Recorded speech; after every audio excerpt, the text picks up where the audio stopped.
because I saw the way he was nodding to it. Diamond gonna remix your joint and have it at the next party that he did. That's what's up. I don't think it's that one. He ain't gonna play the next joint, is he? Oh, you still do parties? Oh, okay. He said, Definitely not after that one. he said, nah. See, here's the thing. I stopped doing party. No, I'm just playing. We got Swag in the building. What up? What up? What up? What up? What up? Back again like he never left. Already. Man, welcome back. Feels good to be No here. icy over here. Let me see what's Yeah, this. it's kind of, it's a whole lot of, yeah, Yeah. gold and diamonds and blingage. We going can't on. even. that. As much as we would like to talk about his clothing line, he didn't bring us anything. So That's I only should because skip that. Go it's, to the it's, music. it's fresh right now. It's not even, you know what I mean? I It's mean, still that in- one just came out the It's press still in the before baby he- stages. So, Okay. You know You what ain't I seen mean? it glitter? Yeah. Yeah, I thought like we would get the like the first little batch that's coming Like out. the prototypes. Yeah, that we get those. That's how fresh it is. It's that fresh. We don't even have the prototypes. This is the first. So they aren't in Baby Gap yet, Yeah, Dame. yep. We don't get that in Dame size. Don't worry about it. And I also got the special hats with the propeller on it, so we just for you. So that's all dope. I got that for you, Is man. that part in glitter too? Yep. And Said the when the propeller propeller. goes, the glitter just flies everywhere. They made you a Fits you in the fairy building. Wow, you know what? Yes. I know. Hello. Dame kind of small, so if the propeller spins too hard, he might take off. All right, moving on. So, All right, yo. Swag. So, Yeah. I know you Yeah. as a photographer. I'm sure many people do. Swagged out shots photography. Okay. So, besides that, what you got popping off? Well, right now the anti-industry mixtape. You know, I got the label Swagged Out, you know, music group, and we just pushing out great music right now. You know what I mean? I took it back to the essence with this mixtape right here. It's one of those mixtapes. It's not for everybody. You know what I mean? It's for the authentic hip hop heads that love the authenticity of the game. You know what I mean? And where it originated from. So I really took it back on this one. It's hard. I spoke my mind on it. Yes, you did. So, let's rewind. Definitely did. Let's rewind. The name of this mixtape. Where'd that come from? Explain this. It's anti. That's kind of It's not mixed. self-explanatory. It's not. I know it It's might be not- deeper than that. Oh, I'm sorry. Well, it's not of the industry, but yet it's deep because I took the angle of, all right, when most hip hop artists say, okay, they're gonna go hard and I ain't gonna do industry, they go to the other side of the spectrum. They go straight to the boom bap. Here's what I did. I showed them as an artist, I can still keep it authentic, but still be on beats of today. I can still have a trap beat, but you're gonna listen to the lyrical side of it. So all I did was I incorporated both sides. It's still anti-industry because of the content and how I came. And it's almost like I made a mockery of it. As you see me doing it, it's really not my lane, but I made it become my lane by doing and making a mockery of those that are doing it inside of that lane. So people still, they drew to it and it was like, wow, this is crazy. I love this. But I made them listen to the music. I made them listen to the lyrics. So that's what kind of sets it apart from a lot of other people that say, oh, it's a raw mixtape, but oh, anti-industry. You're still gonna have the feel of the industry, but it's not for the industry. I had a couple of DJs was like, yo, this is crazy right here. Do me a favor, edit that and send it to me. I said, wow. I said, if I do that, then I'm compromising what I'm saying in the title. No, I'm not editing it. It may not be for the party that you want to play for 50-year-old birthday parties. That's not the joints for that, yo. This is not for that. This is a mixtape. This is going back to mixtapes. Streets. Play this in the streets. Let it bang. Let it bang for those that really love hip hop. So tell them some of the artists that you have on there. Wow, I got my artist from Atlanta. He goes by the name of Blaze. 600 Rush. My homegirl Don Clip from Jersey. I got my peoples from Texas on it. His name is Trey. Like he's crazy, man. He's on the I Dare You joint. It's real ridiculous, man. Like I added a whole bunch of different, key components from different states. So it gave a feel that it's like an international sound to it. You're just not gonna hear a Baltimore sound or a New Jersey style. Atlanta. It's a mixture of everybody on it. You know what I mean? My man P Shells was on the joint with me. He's from Baltimore. He's crazy with it. He's like from the boom bap era, so he jumps on it and goes crazy. I love his lyrical content and how he comes. So it's real, you know. Yeah, that's it. It's got that hip hop feel to it, man. I love it. And I'm loving the joint that you submitted for the mixtape. Thank you, That- man. oh my Appreciate it. gosh. That as a matter of fact, I should send that to Diamond so we can play that tonight. Shout out. But And that was produced by my man Raymond Starks. He's in the building. Ray with me Starks. This gentleman That's Yes, this sir. gentleman right here. He's all Welcome to over Baltimore the Flavor new Radio, wave. sir. And he's actually gonna produce the new album that I'm coming with as well. Perfect segue. Mhm. Perfect segue. Talk about the new So album. the new album is just it's gonna be called The First Album Without a Name. As you listen to this album, you can name it what you want. You want to call it what you want. As you hear the lyrical content, you hear the project on the whole. Call it what you want to call it, but it's hip hop. All right, no shade. It's not. I really don't mean this like not towards you. Mm-hmm. But if somebody listened to it and they was like, you say you call it what you want. If I'm like, this some bullshit. But at the end of the day, you're gonna say this is the first album without a name. So that's actually the name, the first album without a name. So it does have a name. Technically. Squad. Technically. Squad. Because he said it's the first album I mean, without I a know name. that. So, Yeah. It's all up. You know how people post pictures and they say, I don't. what caption would you put? Yeah, because I do it all the time. Exactly. Caption is Caption. I'm bomb.com. The marketing on it will be crazy. They'll get it. Trust me. They will. I'm sure. I'm trying to figure out what the cover is going to look like. You have to wait on it. It's gonna be the album without a cover too. Nah. Nah, it's Gotta have a cover. Nah, it's gonna be a cover. it's just got to have a He cover. says first album without a name. I got. Okay, no. Yo, you just going to sit there and eat and... Oh, okay. Yeah, he is. He like, yeah. Because here's the thing. I haven't eaten all day, so... Anyway. It's the So- anti-radio. Right there. Alright, so anyway, so what like drew you to music? Like what is something that influences you? Wow. I'm sorry. Or And hip-hop. before you shh, never mind. Go ahead. I mean, it dates back. I mean, music is. I've been in Smack 'em music for a with the long time. back. Ever since I think like middle school, I started off being a drummer.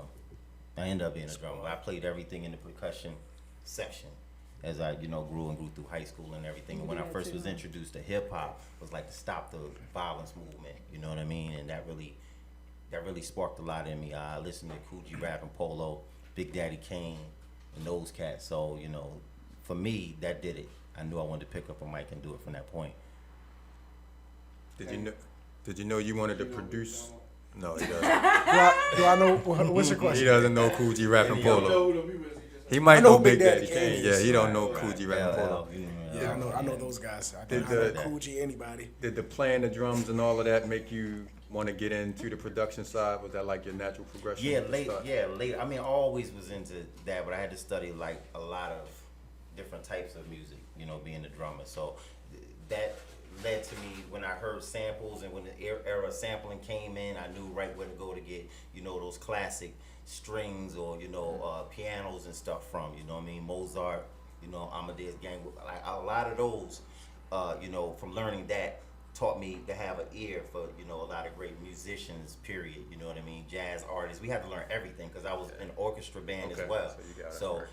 I had a wide range of it. So going into really going at it, it was like, I really want to rap. But then once I got into the studio and I was introduced to a lot of the studio, equipment and stuff like that, I was just really intrigued by it. So it was a gradual, process into it. I didn't just jump in and say, okay, I want to be a producer. I was just fascinated by just being in there, period. It was like, wow, I want to learn how to do that. So I studied under a lot of, producers and a lot of different artists when they came in and how to lay vocals and how everything worked. And I actually got tired of actually going in the studios when I, went to lay stuff down and was getting ripped off. So then, you coming out of the studio with bum mixes and you want to hear yourself in the car because you just laid it in. You go and put it in the car and it sounds like trash. And you're like, yo, that is not what I just This is what I sound like. So you go through the discouraging stages to finally you say, look, this is what I want to do. I want to invest in myself. So I started getting equipment little by little. Got Pro Tools, my monitors. Everything sounded, disgusting. It had a lot of reverb and it sounded like it was in a hallway, but that was the beginning stages. And then, a few people told me like, yo, your sound, you got a great sound, you're a good rapper, but your product is not where you can sell. You know what I mean? This doesn't sound good. So I had to go in and really start learning how to do mixes and things like that in order to make your product sound where it's great to the ear. I don't think a lot of people realize the process of going from a song to the mixed down part. I mean, once you have your lyrics laid on a track and everything, there's so much more that needs to be done to that track before it's actually to the point that that it's able to be put out for radio or for whatever the case may be. And the mix down process, tell us a little bit about that, because I hear it all the time and I kind of know what it is, but what's that actual process that gets it from that rawness to delivery ready, radio ready? The rawness is when you go and just lay your raw vocal down. The mixing down process is taking everything, I think between -3 and -6 dBs, and to where it's right before the mastering process. And you want everything between the music and your vocals to sound great, you know what I mean? And you go in using plugins or whatever you're using to just make it sound great, you know what I mean? And that's before the mastering process. Mastering process is something totally different. But I will say this, it's not for everybody, and everybody is not great at it. If you're not, listen to people that surround you telling you that it doesn't sound, great. You gotta have that person around you that's gonna do it. Not everybody has that person, but you gotta give it out. I don't care if you give it for free and let people listen to it and get their, ask them for their honest opinion. Don't tell me because you like me or just because I know you. That's the worst thing. Sounds good. That's the worst thing you can have in your corner is a bunch of yes I'll be the first one men. to tell you that I put stuff out and it was like, yo, that sounds good. And then I'll be like, and I can tell by their face. I watch a lot of people's faces like, okay, but what's stopping it from being great? And they say, no, I liked it, but okay, give me that but. Give it to me. But the way your vocals sound, okay, then guess what I had to do? I had to bow out. I had to go to somebody like Raymond and say, hey, Raymond, look, I need this sound to sound, you know what I mean, of quality that people can hear and actually love, you know what I mean? So reach out to people that are experts in it or know a little bit. They can know a little bit more about it where their sound is a great sound. Ask to hear their product when you're seeking, engineers and different people that's going to mix and master your material. You know what I mean? Don't be too proud to do it, because it's a lot of people out here that I hear their material and I'm like, okay, they sound all right, but even the wackest rapper out there, if he's got a solid product and the beat is hot and he's mixed well, it makes him sound phenomenal. So it's the difference between getting it played and not getting played. So what's your process? Do you listen to a beat first and then write your lyrics, or you write your lyrics and just go to a beat? I've done both. What works for you? What really works for me now is me hearing the production and sinking in to the production, or sitting down with the producer like Raymond and saying, listen, this is what I got in my head right now, and hitting him with the style, and he's like, yo, I got something for that. He go in the stash, or even he produce it right then and there around what I did. Do it again, then he get the time, how the tempo for it, and then we create from there. So it's different processes for it. Or I may hear a beat like the intro to the album.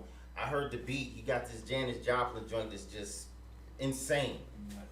So when I heard it, immediately I was like, yo, that is me all the way. I knew I wanted to do something. I didn't know what I wanted to do to it because it's insanely different and crazy, but I knew I had to be on it. Yeah. You know what I mean? And then when I took it, I think it was like, maybe like a week later, because nothing would come to me. And I actually dropped the other joint that I sent you for the mixtape. And then after that, it was like, yo, let me go. It was just came on in the car, and I was like, I just started going nuts on it. I just started writing from that point on. So when I got home on my lunch break, because I do have a 9 to 5, this doesn't pay the bills yet. I went home, I got the studio in the house, I went in the house, and then I just laid the first part down, and then the rest is I was just rocking on the mic, I just freestyled the rest of it out. That's how crazy the beat was. I was inspired to do it. So it was part writing and then part freestyling it out and piecing it together. You know what I mean? Because even if you freestyle it out, I don't care what nobody say. You're going to go back and you're going to make that sound good. I don't care if you write it after that point. It's still writing. You wrote it in your head before it even came out of your mouth. Go back and write it down, perfect it. I want to make it sound great. I'm not that person that's going to sit there and tell you, oh, I just want to freestyle. I freestyle mine out. I'm the nicest dude out. Nah, I'm gonna write that down and I'm gonna go back over it. I'm gonna stack it, I'm gonna layer it, I'm gonna put a singing part over it. I might do whatever on it. I might scream over top of it, whatever the ad-lib is, but I'm gonna make it sound to the point that you're gonna want to listen to it. Do you go back over your stuff after you? No, ain't my stuff just hot like that. So, you know what I mean? Just let it go. It's different strokes for different folks, and she's got the juice, so. She got the Segment. We juice. will She not got be giving the any juice. files over here. All right, we're gonna get into another one of your joints, man. That's what's up. I don't even know what I sent, Diamond.